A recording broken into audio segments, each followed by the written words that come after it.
अस्सलाम वालेकुम, मैं हूं रेहान तारिक और आप देख रहे हैं दस्तक। पाकिस्तानी अवाम का हर साल इसी उम्मीद में गुजर जाता है कि आने वाला बजट उनकी जिंदगियों में मस्बत तब्दीली लाएगा, लेकिन ज्यादातर अवाम को इस हवाले से मायूसी का ही सामना करना पड़ता है, क्योंकि टैक्सेस की भरमार और नित नए टैक्सेस अवाम की जेबों पर जंजीरें डाल देते हैं। और इस बार भी नए बजट की सूरत में अवाम को नई उम्मीद दिलाई गई है।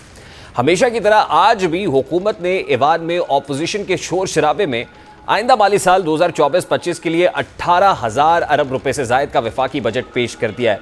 वजीर खजाना मोहम्मद औरंगजेब ने अपना पहला बजट पेश किया है, जिसके मुताबिक बैरूनी कर्जों पर सूद की रकम 1158 अरब रुपए रखी गई है। बजट 2024-25 में सब्सिडी का हजम 1509 अरब रुपए रखा गया है। तवानाई पर सब्सिडी 800 अरब रुपए रखी गई है। बजट में हुकूमत की मजमूई आमदन का तखमीना 15,424 अरब रुपए लगाया गया है और सरकारी मुलाजमीन की पेंशन में 22% इजाफा करने की तजवीज़ की गई है। ग्रेड 1 से 16 के मुलाजमीन की तनख्वाहों में 25% इजाफा किया जा रहा है।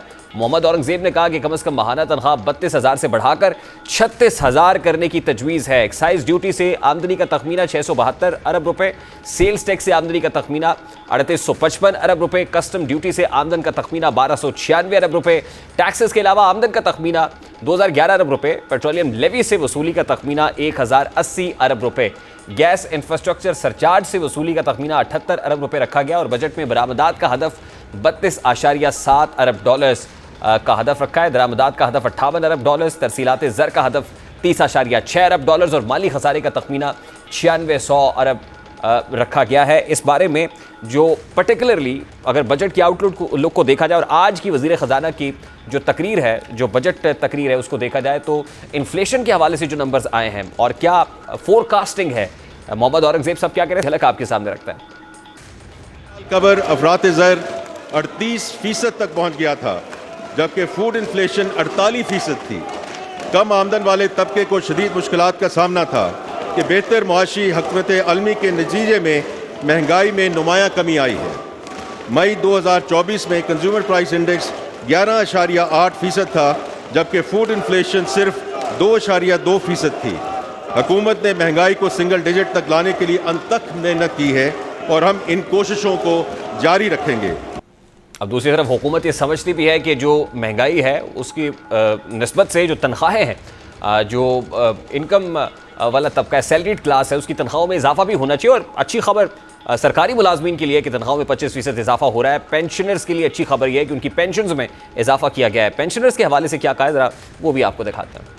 गैर जरूरी अखराजात को कम कर रहे हैं। हुकूमत पेंशन के निज़ाम में इस्लाहात ला रही है। वफाकी हुकूमत की तमाम खाली असामियों को खत्म करने की तजवीज़ ज़ेर गौर है। 45 अरब रुपए सालाना की बचत होने का इम्कान है। हुकूमत के हुजम और वसाइल के ज़िया को कम करने के लिए एक आला सतह और बाइख्तियार कमेटी तश्कील की गई है, जो हुकूमती ढांचे का बगौर जायजा लेगी और अगले 2.5 माह में अपनी सिफारिशात काबीना को पेश करेगी। वज़ीर आज़म ने राइट साइजिंग के हवाले से पहला कदम के तौर पर PWD के महकमे को बंद करने का ऐलान कर दिया है। अब एक तरफ मोहम्मद औरंगजेब साहब माशी आदादो शुमार रख रहे हैं और यकीनन बजट तो माशी आदादो शुमार का गोरख धंधा होता है, समझने में और फिर महसूस करने में कुछ वक्त लग जाता है। हमारे साथ इस वक्त माहिर इक़्तिसादी अमूर शकील राबे साहब मौजूद है। बजट तकरीर और बजट आउटलुक ज़रा उनसे समझने की कोशिश करते हैं। अस्सलाम वालेकुम शकील राबे साहब, बहुत बहुत शुक्रिया आपके वक्त के लिए। आज हुकूमत ने पहला फाइनेंस बिल पेश कर दिया। वफाकी वज़ीर ख़जाना मोहम्मद औरंगजेब साहब की तकरीर आपने सुनी, बजट आउटलुक आपने देखी। ये IMF की छतरी तले, IMF के साए तले जो कड़ी शराइत हैं उनके तहत पेश करता बजट है, या आपको लगता है कि पॉपुलर बजट है जो हुकूमत ने आज पेश किया है? देखिए, इन्होंने बैलेंस करने की कोशिश की है। कुछ जगह पे तो इन्होंने IMF को क्या कहते हैं फॉलो करने की कोशिश की है और कुछ जगह पे इन्होंने लोगों को रिलीफ देने की कोशिश की है।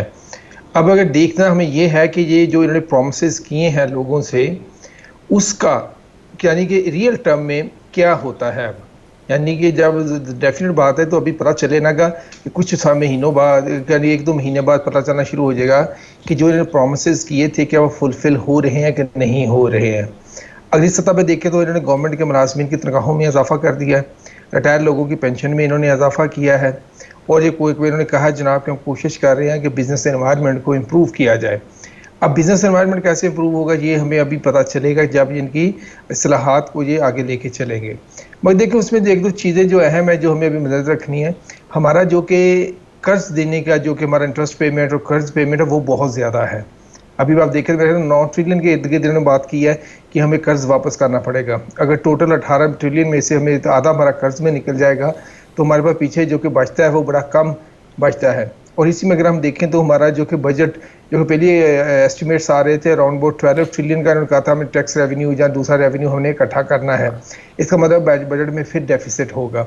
अब उस डेफिसिट को ओवरकम करने के लिए हमें देखना पड़ेगा कि गवर्नमेंट क्या करती है।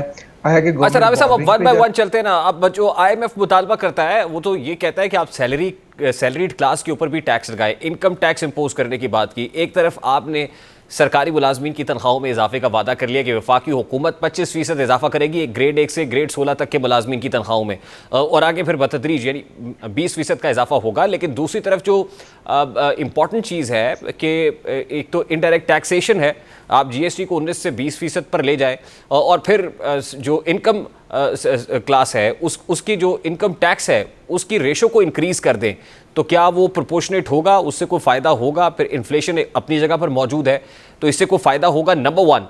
नंबर 2 बात यह है कि आप सरकारी मुलाजमीन की तनख्वाहों में तो इजाफा कर देते हैं, फिर प्राइवेट सेक्टर डिमांड करता है, और जो प्राइवेट सेक्टर में काम करने वाले, जो निजी सनतों में काम करने वाले मुलाजमीन हैं, फिर वो भी ये सवाल करते हैं, और फिर इंडस्ट्रियलिस्ट क्या करेगा? देखिए, निजी का तो इसमें अभी बात हमें कोई खास नज़र नहीं आई कि जो निजी लोगों ने क्या इन्होंने क्या करना है, जो कि प्राइवेट सेक्टर में लोग काम करते हैं। इन्होंने बात कर रहे हैं कि टैक्स बढ़ाएंगे। अब आगे मज़े के एक फैक्ट मैं आपके साथ शेयर करता हूँ। हमारे बड़े मशहूर टैक्स के एक माहिर हैं डॉक्टर इकरामुल हक साहब, उन्होंने अभी बात शेयर किया है कि लास्ट ईयर जो कि अभी साल गुजरा है उसमें गवर्नमेंट ने अपने टॉप ब्यूरोक्रेट्स और दूसरे फंक्शनरीज, जजेस वगैरह को 120 बिलियन रुपीज़ की टैक्स कंसेशंस दी हैं।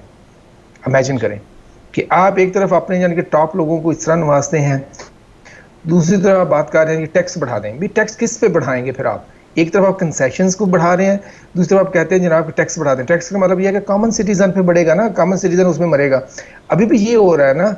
देखिए, टैक्स में जो अगर हम बात कर रहे हैं कि जो ब्यूटी थी, कहा था कि विनर जो है, जो लिबरल इकोनॉमिक ऑर्डर, उसमें कहा था विनर जो है वो पे करेंगे और कंपनसेट करेंगे लूजर्स को, यानी कि गरीब लोग हैं। अब हो क्या रहा है, आपका गरीब है जो कि चाहे बिस्तर मर्ग पर भी लेटा हुआ है, वो जीएसटी आपको पे कर रहा है, उस टैक्स पे कर रहा है।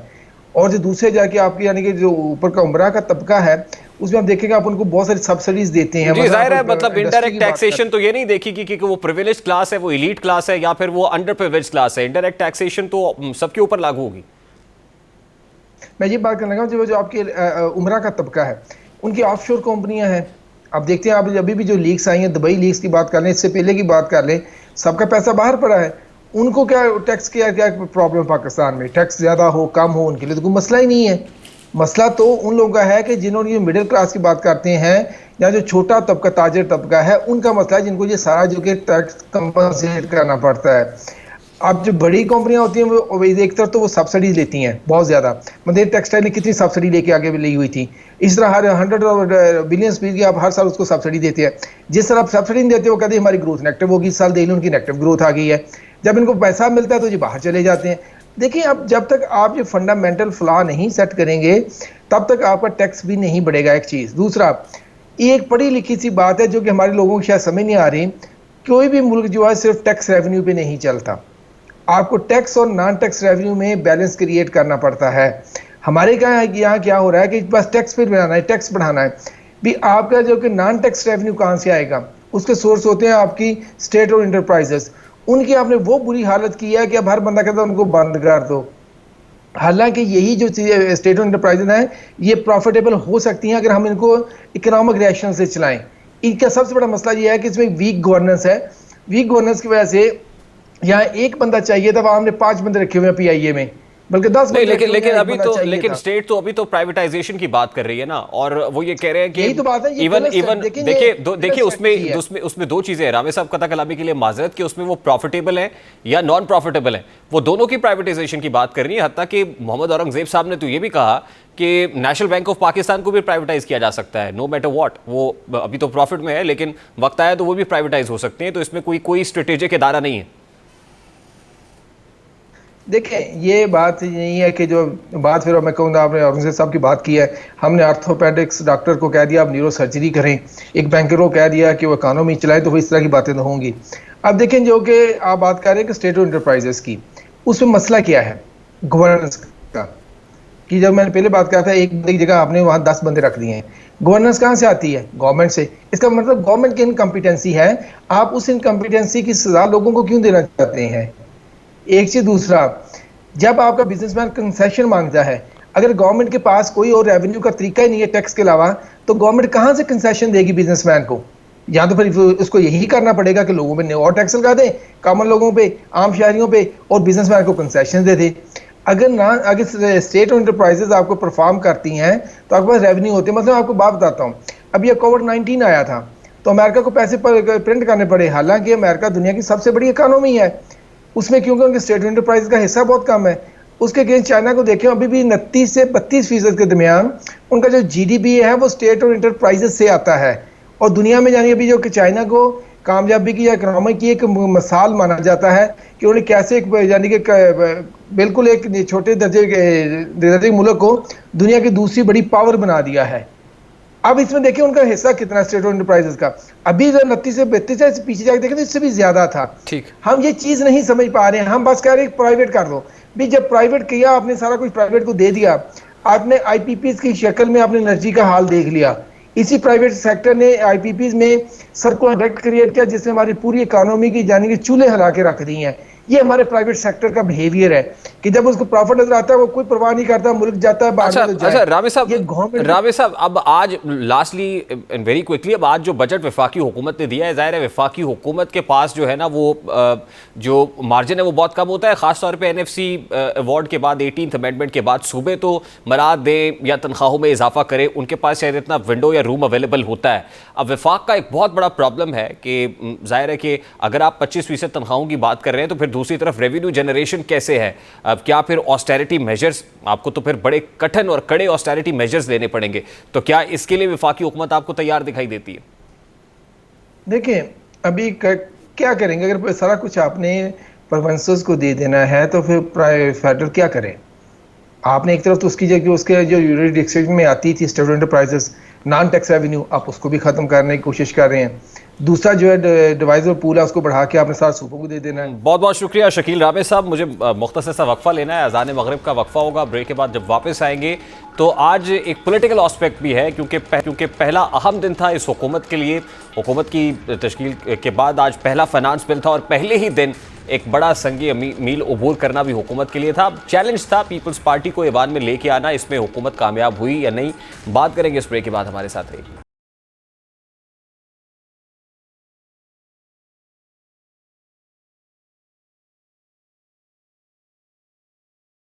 आज बजट पेश करने के मौका पर पीपल्स पार्टी भी बजट पर डबल गेम करती दिखाई दी। एक तरफ पीपल्स पार्टी ने बजट पेश होने से कबल ईवान में शिरकत ना करने का फैसला किया, इजलास में नहीं जाएंगे। खुर्शीद शाह साहब ने एक ऐलान किया, वो क्या कह रहे थे सबसे पहले जरा उसकी एक झलक आपको दिखाते हैं और उसके बाद पीपल्स पार्टी गई तो कैसे टोकन पार्टिसिपेशन हुई पीपल्स पार्टी की वो भी आपको दिखाएंगे। लेकिन सबसे पहले खुर्शीद शाह साहब का वो स्टेटमेंट दिखाते हैं जिसमें पीपल्स पार्टी ने इजलास में शिरकत ना करने का ऐलान किया था। इसके बाद पाकिस्तान के डेप्यूटी वजीर आजम इसहाक डार पीपल्स पार्टी को मनाने के लिए पहुंचे, मीटिंग हुई। उसके बाद खुर्शीद शाह साहब और इसहाक डार सामने आए जिसमें कहा गया कि पीपल्स पार्टी इजलास में शिरकत करेगी। अब पाकिस्तान पीपल्स पार्टी हुकूमत की अहम इत्तेहादी है। पीपल्स पार्टी का तर्ज अमल अपनी जगह पर, ऑपोजिशन पर्टिकुलरली ईवान में सुन्नी इत्तेहाद काउंसिल ने इस बजट पर किस तरह से क्रिटिसिज्म किया। इस वक्त पाकिस्तान मुस्लिम लीग नून के सीनियर रहनुमा इंजीनियर खुर्रम दस्तगीर साहब हमारे साथ मौजूद है। अस्सलाम वालेकुम खुर्रम दस्तगीर साहब, बहुत बहुत शुक्रिया आपके वक्त के लिए। सर सबसे पहले तो ये कहेगा कि हुकूमत साजी के बाद, हुकूमत बनने के बाद आज पहला फाइनेंस बिल था जो वज़ीर ख़जाना मोहम्मद औरंगज़ेब ने पेश किया है। पहले फाइनेंस बिल की पेश करने के मौका पर हुकूमत को दो तरह के चैलेंजेस थे, एक तो ओपोनेंट से, ऑपोजिशन बेंचेस से, दूसरा अपने ही इत्तेहादी पाकिस्तान पीपल्स पार्टी की का पता नहीं चल रहा था कि वो इजलास में आएंगे या नहीं आएंगे। और उसके बाद जब आए तो खुद चेयरमैन पीपल्स पार्टी बिलावल भुट्टो जरदारी नहीं थे, वो वापस चले गए पार्लिमानी पार्टी इजलास को चेयर करने के बाद। और जो पीपल्स पार्टी की पार्टिसिपेशन हुई है वो भी टोकन पार्टिसिपेशन थी। जी, लेकिन मुस्लिम लीग नून और पाकिस्तान पीपल्स पार्टी के दरमियान जो वर्किंग रिलेशनशिप है वो कायम है। उसकी असल जो निशानी है वो ये है कि वज़ीर आज़म और सदर मुमलिकत आज से 2 दिन पहले उनकी मुलाकात हुई है और ये जो इश्यूज हैं कि जी PSTP में हमें मिलकर बनाना है या क्या इश्यूज हैं, पीपल्स पार्टी की ये ज़रूर ख्वाहिश है कि वो गलबे में तो हिस्सा ले लेकिन मलबे से बच जाए।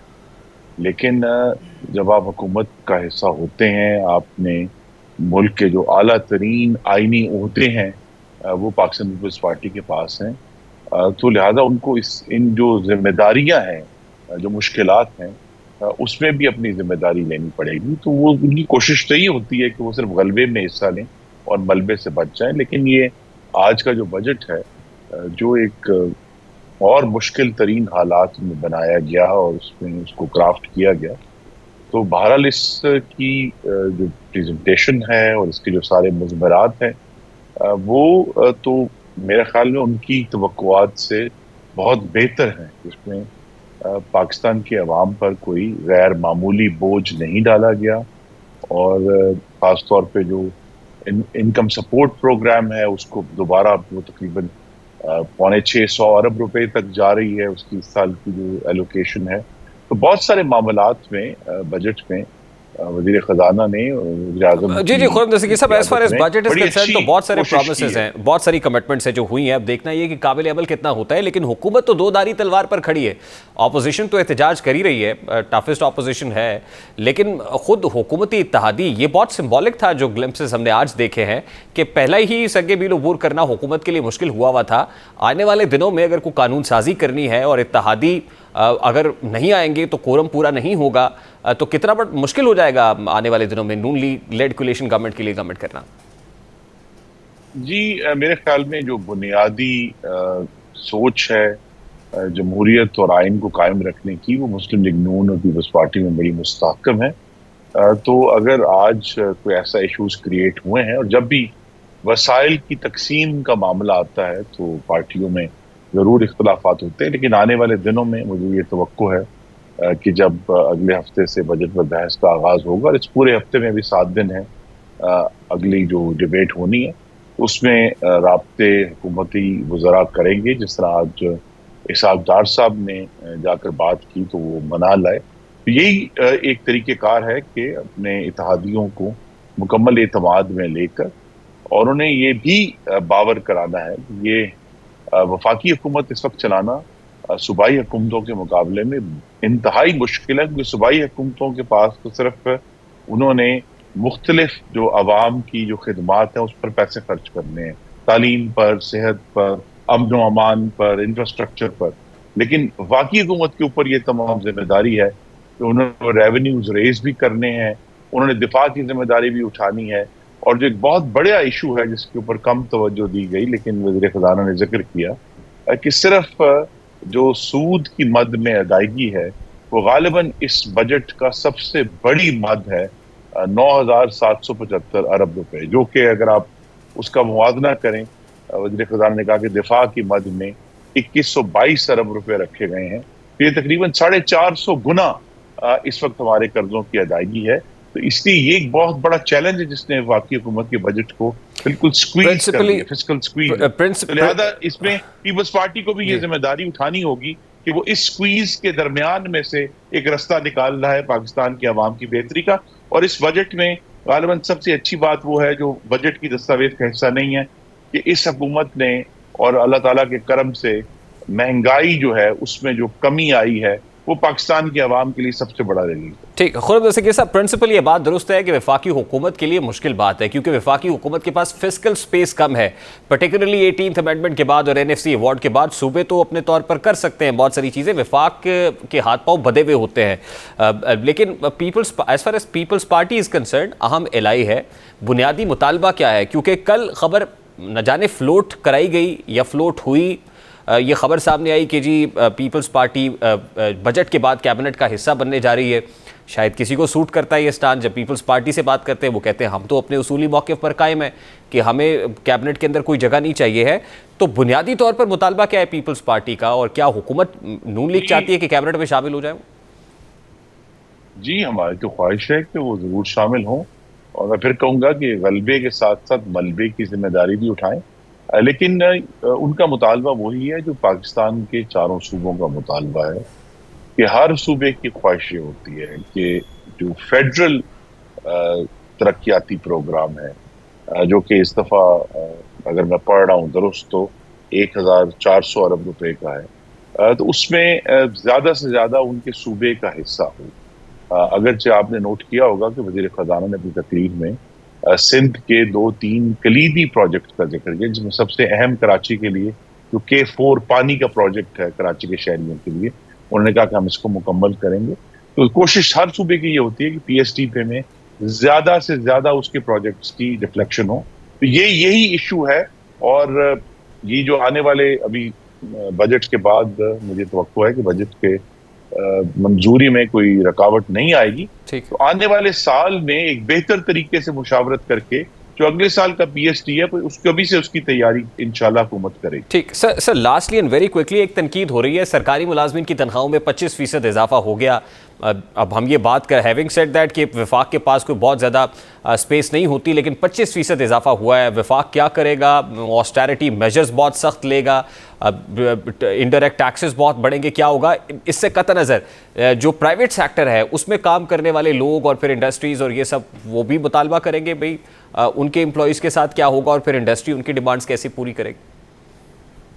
जी, ये हुकूमत ने एक मुश्किल फैसला किया, और बजट के वक्त हर साल हमने देखा है बहुत सालों से कि ये वफाकी मुलाजमीन की तरफ से प्रेशर आता है, और हुकूमत के लिए ये एक गालिबन बड़ा आसान तरीका है अवामी दबाव को कम करने का। लेकिन इस दफ़ा इससे रजिस्ट करना चाहिए था, क्योंकि जो वफाकी मुलाजमीन की तनख्वाहों में इजाफा जो है उसको बहरहाल महंगाई के करीब करीब होना चाहिए। तो अगर महंगाई 11% पर आ गई है तो गालिबन 15% की का ज्यादा नंबर था। इस पर भी काबीना में बहुत बहस हुई है, आज भी हुई है, पहले भी होती रही है सालों में। तो बहरहाल इस सारे इशू को देखने के लिए हमें ये भी ये हुकूमत के सामने एक चैलेंज है। हुकूमत ने ऐलान किया है कि हम कम से कम तनख्वाह को 4,000 रुपये बढ़ा दिया, 32 से 36,000 कर दिया। लेकिन बहरहाल ये ओवरऑल पाकिस्तान की जो कॉस्ट है, यहाँ जब हम कहते हैं कि कंपेरेटर्स हैं, हिंदुस्तान है या खासतौर पर बांग्लादेश है, वियतनाम है, तो वहाँ अगर आप डॉलर टर्म में भी करें तो वहाँ तनख्वाहें अभी भी पाकिस्तान के मुकाबले में कम है। बहुत बहुत शुक्रिया खुर्रम दस्तगीर साहब आपके वक्त के लिए। I have to take a short break, let's take a very quick short break, और ब्रेक के बाद जब वापस आएंगे तो एक गलती एक पर्टिकुलर पॉलिटिकल पार्टी बार बार कर रही है, बार बार दोहरा रही है और फिर नुकसान भी उठा रही है। अब क्या गलती हुई है इस पर बात करेंगे इस ब्रेक के बाद।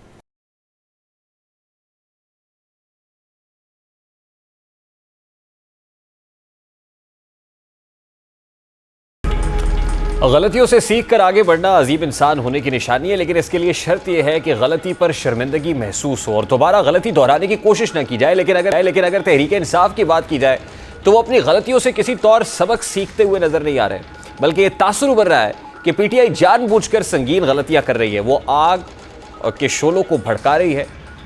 कितने नादा हैं कि शोलों को हवा देते हैं, अब उसकी मानंद लगता यह है कि खुद ही अपने गर्दाब में आ रहे हैं। अब जैसा कि नैब तरामीम केस की समाअत के दौरान बानी PTI की दलाइल पर मबनी गुफ्तगू की ऑडियो लीक हो गई है, और अब इस पर सवालात उठ रहे हैं कि ये ऑडियो कैसे मंजर आम पर आ गई, और वो भी ऐसी सूरत हाल में जब सुप्रीम कोर्ट ने इस केस की समाअत को बराह रास्त नशर नहीं किया है।